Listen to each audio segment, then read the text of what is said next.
From the BOMs/work orders window, you can navigate to bills of materials for a job, and you can create new bills of materials for a job. But since most companies only require one bill of materials per job, when you click the New BOM button, you receive a message saying this database is configured to allow no more than one bill of materials per job. If you need multiple bills of materials per job, please contact the database administrator.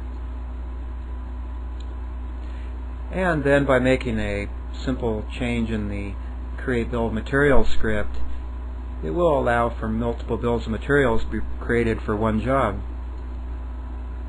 But right now I'll navigate to the bill of materials for this job by clicking the small square button next to the BOM ID. To the bill of materials area of the system, you first start from a bill of materials view window. And this window can be expanded by clicking the Expand Window Size button in the lower right hand corner of the window. For this training, I'm going to expand this window.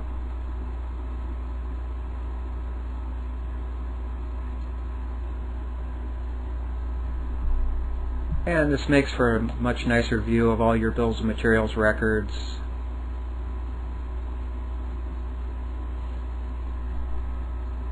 When you navigate to the bill of materials view, it opens up the current bill of materials to show all of the materials items for each subassembly.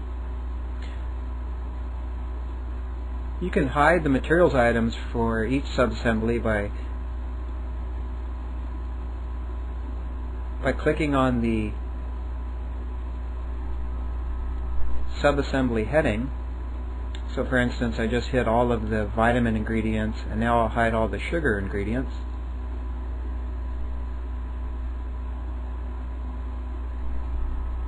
And you could also hide all of the materials records on a bill of materials by clicking the small arrows pointing upwards in the bill of materials view.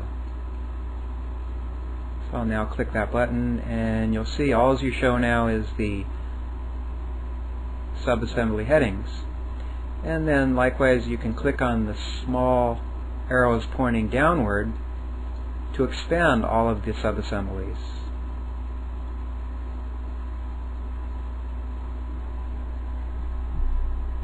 No data entry can be done from the bill of materials view except for choosing lots and creating requisitions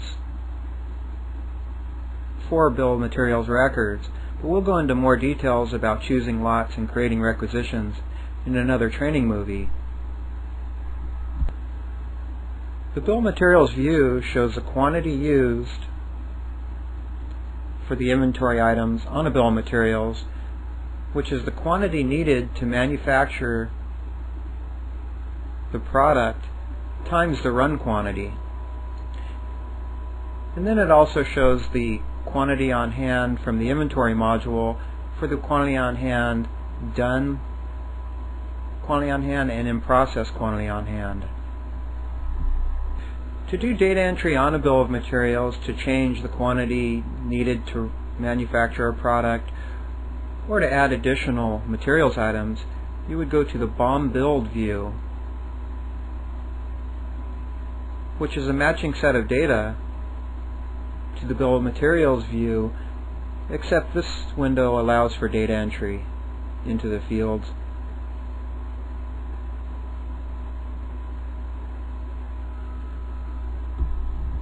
Well, we will go into more details on how to use the BOM build view in another training movie.